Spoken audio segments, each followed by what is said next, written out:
Top quality और consistent performance के लिए सिर्फ सिल्वर पंप्स नाम याद रखना। ಬೆಳಗಾವಿಯಲ್ಲಿ ಪದೇ ಪದೇ ಎಂಇಎಸ್ ಪುಂಡರ ಪುಂಡಾಟ ಹಾಗೆ ಕನ್ನಡಿಗರ ಮೇಲೆ ಆಗ್ತಿರುವಂತ ದೌರ್ಜನ್ಯವನ್ನು ವಿರೋಧಿಸಿ ಇವತ್ತು ಕನ್ನಡ ಪರ ಸಂಘಟನೆಗಳು ಕರ್ನಾಟಕ ಬಂದ್ಗೆ ಕರೆ ಕೊಟ್ಟಿರುವಂತದ್ದು. ಈ ಹಿನ್ನೆಲೆಯಲ್ಲಿ ಬೆಂಗಳೂರಿನ ಪರಿಸ್ಥಿತಿ ಯಾವ ರೀತಿ ಇದೆ ಅನ್ನೋದ್ರ ಬಗ್ಗೆ TV9 ರಿಯಾಲಿಟಿ ಚೆಕ್ ಅನ್ನ ಮಾಡ್ತಾ ಇದೆ. ನಾನೀಗ KR ಮಾರ್ಕೆಟ್ ನಲ್ಲಿ ಇದ್ದೀನಿ.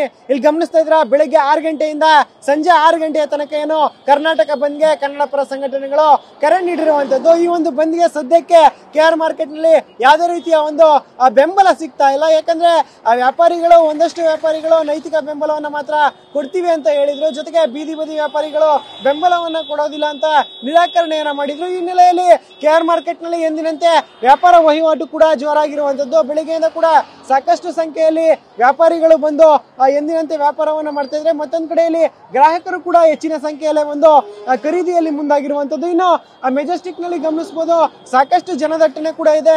ವೀಕೆಂಡ್ ಆಗಿರೋದ್ರಿಂದ ಎಂದಿಗಿಂತ ಹೆಚ್ಚಿನ ಸಂಖ್ಯೆಯಲ್ಲಿ ಜನರು ಬಂದು ವ್ಯಾಪಾರ ವಹಿವಾಟಿಗೆ ಮುಂದಾಗಿರುವಂತದ್ದು. ಇನ್ನು ಎಂದಿನಂತೆ BMTC ಬಸ್ ಹಾಗೆ ಆಟೋಗಳು ಕೂಡ ಇಲ್ಲಿ ಸಂಚಾರವನ್ನ ನಡೆಸ್ತಾ ಇದೆ. ಇನ್ನು ಬೆಳಗ್ಗೆ ಟ್ರಾಫಿಕ್ ನ ಬಿಸಿ ಕೂಡ KR ಮಾರ್ಕೆಟ್ ನಲ್ಲಿ ತಡ್ತಾ ಇರುವಂತದ್ದು. ಒಟ್ಟಾರೆ ಇವತ್ತಿನ ಕರ್ನಾಟಕ ಬಂದ್ಗೆ ಸದ್ಯಕ್ಕೆ ಏನು KR ಮಾರ್ಕೆಟ್ ನಲ್ಲಿ ಯಾವುದೇ ರೀತಿಯ ಒಂದು ಪ್ರತಿಕ್ರಿಯೆ ಸಿಕ್ತಂತೆ ಕಾಣ್ತಾ ಇಲ್ಲ. ಯಾಕಂದ್ರೆ ವ್ಯಾಪಾರಿಗಳು ನೈತಿಕ ಬೆಂಬಲವನ್ನ ಮಾತ್ರ ಕೊಟ್ಟಿರೋದ್ರಿಂದ ಎಂದಿನಂತೆ ವ್ಯಾಪಾರ ವಹಿವಾಟನ್ನು ನಡೆಸ್ತಾ ಇರುವಂತದ್ದು. ಇನ್ನು ಕರ್ನಾಟಕ ಬಂದ್ ಅಂದ ತಕ್ಷಣ ನಾವು ಕೂಡ ಬೆಂಬಲವನ್ನು ಕೊಡ್ತೀವಿ, ಆದ್ರೆ ನೈತಿಕ ಬೆಂಬಲವನ್ನ ಕೊಡ್ತೀವಿ ಅಂತ ಒಂದಷ್ಟು ವ್ಯಾಪಾರಿಗಳು ಹೇಳಿದ್ರು. ಈ ಹಿನ್ನೆಲೆಯಲ್ಲಿ ಎಂದಿನಂತೆ ತಮ್ಮ ಕೆಲಸ ಕಾರ್ಯಗಳನ್ನ ಮಾಡೋ ಮೂಲಕ ನೈತಿಕ ಬೆಂಬಲವನ್ನ ಮಾತ್ರ ಸೂಚಿಸ್ತಾ ಇದ್ದಾರೆ ಅಂತಾನೆ ಹೇಳ್ಬೋದು.